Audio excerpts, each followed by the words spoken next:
அனைவருக்கும் வணக்கம். இது உங்கள் கரூர் கிளாசிக் கிச்சன். இந்த வெயிலுக்கு நம்ம உடம்பு சூட்டை குறைக்கிற மாதிரி நுங்கு வச்சு 2 டிஃப்ரெண்ட்டான ட்ரிங்க் தான் இந்த வீடியோவில் பார்க்க போகிறோம். வாங்க எப்படிங்கிறத பார்க்கலாம்.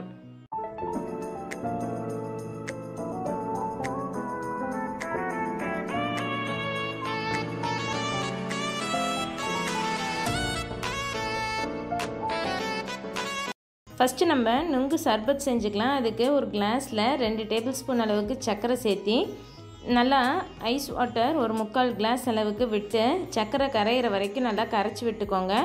ஃபஸ்ட்டே நீங்கள் சர்க்கரையை கரைச்சிட்டு மற்றதெல்லாம் ஆட் பண்ணிங்கன்னா தான் சர்க்கரை கரைஞ்சி வரும். சர்க்கரை கரையிறதுக்கு முன்னாடி மற்றது இன்க்ரீடியன்ட்ஸ் ஆட் பண்ணிங்கன்னா சர்க்கரை கரையாது.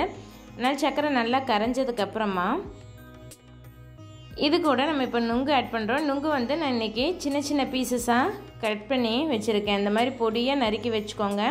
உங்களுக்கு சாப்பிடும்போது வாய்க்கு வரும், ட்ரிங்க் வந்து நீங்கள் குடிக்கும்போது வாய்க்கு வரும். இது வந்து வேண்டாம்னு நினச்சிங்கன்னா நீங்கள் மிக்ஸி ஜாரில் போட்டு நல்லா பேஸ்ட்டாகவும் அரைச்சி எடுத்துக்கலாம். ஆனால் அதை விட இதுதான் டேஸ்ட்டாக இருக்கும். கூட ஒரு எலுமிச்சம்பழத்தோட ஜூஸ் வந்து புழிஞ்சு விட்டுக்கோங்க. புளிப்பு டேஸ்ட் கம்மியாக வேணும்னா நீங்கள் அரை மூடி எலுமிச்சம்பழம் கூட புழிஞ்சு விட்டுக்கலாம். கூடவே நன்னாரி சிரப் வந்து 2 டேபிள் ஸ்பூன் அளவுக்கு விட்டுக்கோங்க. நான் இது கடையில் வாங்கின சிரப் தான். வீட்டில் செய்கிற மாதிரி இருந்தால் நீங்கள் வீட்டில் செஞ்சு கூட நன்னாரி சிரப் ஆட் பண்ணிக்கலாம். நல்லா கலந்து விட்டுக்கோங்க. நம்ம சேர்த்துன எலுமிச்சம்பழம் நன்னாரி சிரப் எல்லாமே அந்த சக்கரை தண்ணி கூட கலந்து வரணும்.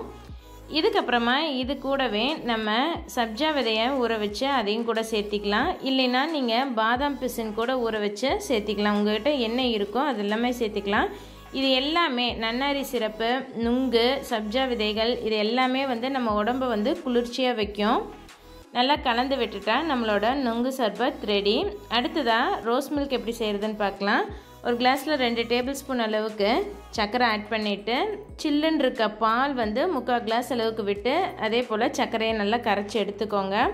பாலும் சர்க்கரையும் நல்லா கரைஞ்சி ஒன்று கலந்து வரணும்.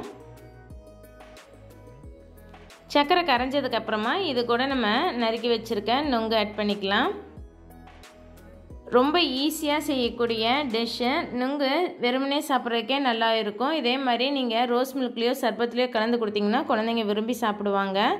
ரோஸ் மில்க் எசன்ஸ் தேவையான அளவுக்கு விட்டு கலந்து விட்டுக்கோங்க. நம்மளோட ரோஸ் மில்க் ரெடிங்க. இது கூட உங்களுக்கு வேணும்னா சப்ஜா விதையும் ஆட் பண்ணிக்கலாம், இல்லைன்னா பாதாம் பிசின் கூட ஆட் பண்ணிக்கலாம். நான் இன்றைக்கி வெறும் ரோஸ் மில்க்குக்கு நுங்கு மட்டும் ஆட் பண்ணி கொடுக்குறேன். இதே போல் நீங்களும் உங்கள் வீட்டில் ட்ரை பண்ணி பார்த்துட்டு எப்படி இருக்குது இந்த 2 ரெசிபிங்கிறத மறக்காமல் எனக்கு கமெண்ட் பண்ணுங்கள். நுங்குல நிறைய ஹெல்த் பெனிஃபிட்ஸ் இருக்குது. உடம்பு வெயிட் லாஸ்க்கு வந்து ரொம்பவே ஏற்ற ஒன்று. உங்கள் உடம்பை குளிர்ச்சியாக வைக்கும். அது போக மீதி இருக்கிற ஹெல்த் பெனிஃபிட்ஸ்லாம் நான் வீடியோவோட எண்டில் கொடுத்துருக்கேன், மிஸ் பண்ணாமல் பார்த்துக்கோங்க. இந்த வீடியோ உங்களுக்கு யூஸ்ஃபுல்லாக இருக்கும்னு நினச்சிங்கன்னா லைக் பண்ணிவிட்டு மறக்காமல் உங்கள் ஃப்ரெண்ட்ஸ் கூடயும் ஷேர் பண்ணிக்கோங்க. இது வரைக்கும் எங்கள் சேனலை சப்ஸ்கிரைப் பண்ணாமல் பார்த்துட்டு இருந்தால் சப்ஸ்கிரைப் பண்ணிவிட்டு கூடவே பக்கத்தில் இருக்க பெல் ஐக்கான் கிளிக் பண்ணி வச்சுக்கோங்க. அப்போ தான் நான் போடுற புது வீடியோஸோட நோட்டிஃபிகேஷன்ஸ் உங்களுக்கு உடனே கிடைக்கும். எந்த ஒரு வீடியோவையும் மிஸ் பண்ணாமல் நீங்கள் பார்க்கவும் முடியும். இந்த வெயிலேருந்து நம்மளைய பாதுகாத்துக்கிறதுக்கு இந்த மாதிரி அடிக்கடி நொங்கு, இளநீர், வெள்ளரிக்காய், தர்பூசணி இந்த மாதிரி நீங்கள் ரெகுலராக எடுத்துக்கும் போது கண்டிப்பாக வெயிலோட தாக்கத்தை குறைக்கலாம். தேங்க்ஸ் ஃபார் வாட்சிங்.